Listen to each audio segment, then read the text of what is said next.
Assalamualaikum warahmatullahi wabarakatuh. Selamat pagi teman-teman semua.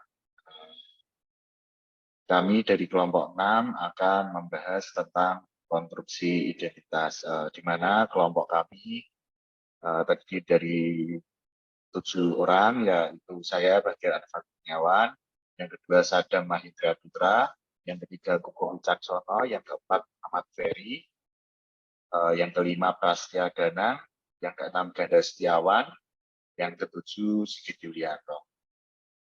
Nah, untuk selanjutnya akan saya serahkan kepada teman saya untuk melanjutkan presentasi pada pagi hari ini.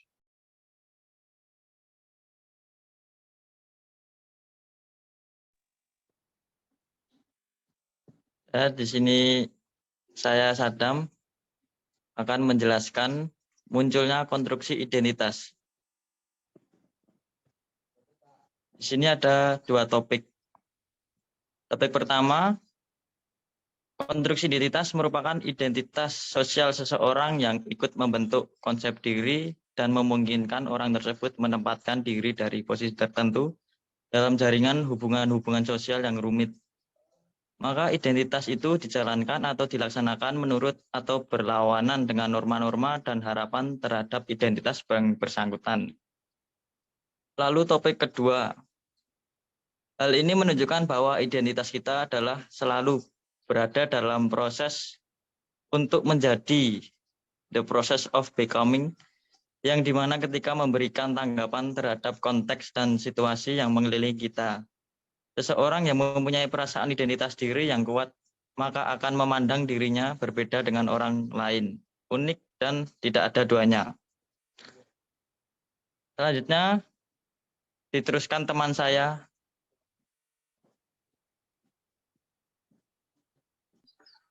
Selanjutnya, individu yang memiliki identitas diri yang kuat akan memandang dirinya sebagai suatu kesatuan yang utuh dan terpisah dari orang lain. Dan individu tersebut akan mempertahankan identitasnya walau dalam kondisi sesulit apapun. Teori identitas sosial digambarkan sebagai teori yang memprediksi perilaku antar kelompok tertentu berdasarkan perbedaan status kelompok, legitimasi, dan stabilitas yang dipersepsikan akibat adanya perbedaan status tersebut, dan kemampuan yang dipersepsikan dalam perpindahan dari suatu kelompok ke kelompok lainnya.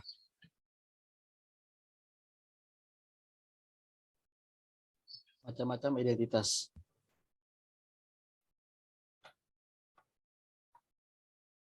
Satu, identitas budaya. Identitas budaya adalah ciri yang muncul dikarenakan seorang merupakan anggota dari suatu kelompok etnik tertentu yang meliputi suatu pembelajaran tentang penerima tradisi, sifat bawaan, bahasa, agama, dan keturunan dari suatu kebudayaan.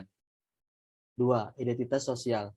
Identitas sosial dapat didefinisikan tentang siapa dirinya, dalam hal ini meliputi atribut dirinya sendiri dan atribut yang dibaginya dengan orang lain, misalnya gender, umur, kelas, sosial, agama, dan ras.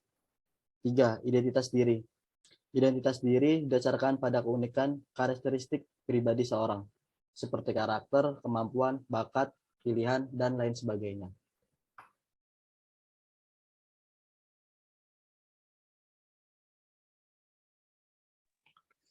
Yang selanjutnya adalah impression management atau manajemen kesan. Impression management awalnya terletak pada beberapa teori yang dirumuskan pada tahun 1960-an, 1970-an, dan 1980-an oleh para sarjana di bidang lain dari ilmu-ilmu sosial.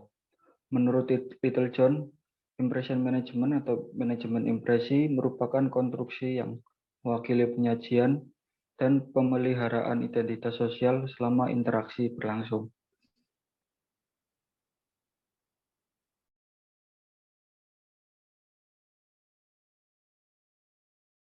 Selanjutnya yaitu tentang strategi manajemen impresi.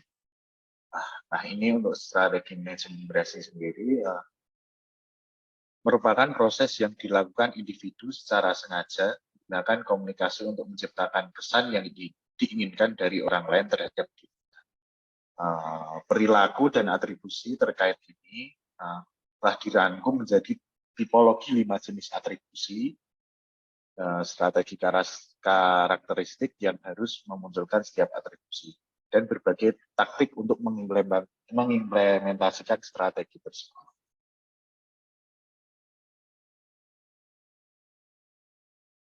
Lanjut. Sudah ada. Lalu teori presentasi diri didasarkan pada asumsi bahwa seseorang yang menampilkan serangkaian perilaku yang koheren selama interaksi akan mengarahkan orang lain untuk membuat jenis atribusi tertentu tentang orang tersebut. Kita lanjut kepada 5 strategi atau 5 jenis atribusi. Yang pertama yaitu integrasi strategi, gunakan ketika seseorang ingin dianggap menyenangkan atau ramah di mata orang lain. Yang kedua, strategi promosi diri dan taktik digunakan ketika seseorang ingin dianggap kompeten. Yang ketiga, strategi keteladanan digunakan ketika seseorang ingin menampilkan dirinya adalah orang yang mampu dan layak dalam bidang tersebut. Yang keempat, strategi memohon digunakan ketika seseorang ingin terlihat lemah atau sedih untuk mendapatkan perilaku pengasuhan dari orang lain atau mengklaim kurangnya pengetahuan. Dan yang kelima, strategi intimidasi digunakan ketika seseorang ingin terlihat dianggap dewasa atau contohnya depresi, yaitu dari Jokowi, dia ingin terlihat ramah di mata masyarakat, jadi dia menampilkan dirinya yang ramah, terus dia dapat berbaur dengan masyarakat, jadi dia menggunakan integrasi strategi atau strategi promosi. Lalu ada contoh kedua yaitu Ganjar Pranowo, dia juga ingin dekat dengan masyarakat, itu dia juga berperilaku dekat dengan masyarakat, berbaur dengan masyarakat luas, sehingga dia dianggap menyenangkan atau ramah di mata orang. Lalu dilanjutkan oleh Saudara Ferry untuk materi selanjutnya. Ya, yang selanjutnya saya bacakan tentang identitas sosial. Identitas sosial yang terletak berasal dari sosiologi dengan Isai Irving Goffman. Dia berargumen bahwa ketika orang terlibat dalam interaksi, mereka membangun dan mempertahankan wajah dengan cara yang sama. Seperti aktor yang melakukan adegan mereka di atas panggung. Artinya, orang mempersiapkan penampilan di panggung belakang, menyampaikan dialog mereka di panggung depan, memanipulasi alat peraga, dan berpakaian sesuai peran mereka. Membangun dan memelihara wajah dilakukan melalui berbagai strategi yang dikenal sebagai Facebook. Strategi Facebook yang mempersiapkan kemungkinan hilangnya wajah kita sendiri atau wajah orang lain disebut sebagai avoidant atau preventive Facebook. Strategi Facebook yang membantu memperbaiki pemandangan dan mengembalikan wajah setelah hilang disebut Facebook korektif.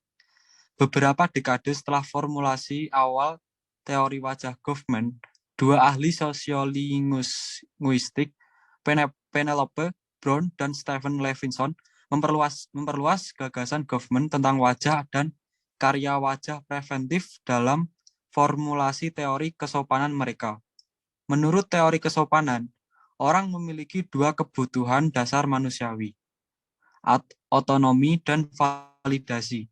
Ancaman terhadap wajah negatif dan positif melekat dalam interaksi. Saat kita meminta bantuan, membuat permintaan, meminjam kembalian, atau bahkan memaksa seseorang untuk menjawab telepon saat kita menelpon, kita mengancam muka negatif. Ketika kita tidak setuju dengan pendapat seseorang, mengkritik perilakunya, menyarankan agar kita tidak menyukai pekerjaan atau penampilannya. Kita mengancam muka positif. Sekian presentasi dari kami, dari kelompok kami. Kurang lebihnya mohon maaf. Wassalamualaikum warahmatullahi wabarakatuh. Waalaikumsalam warahmatullahi wabarakatuh. Warahmatullahi wabarakatuh.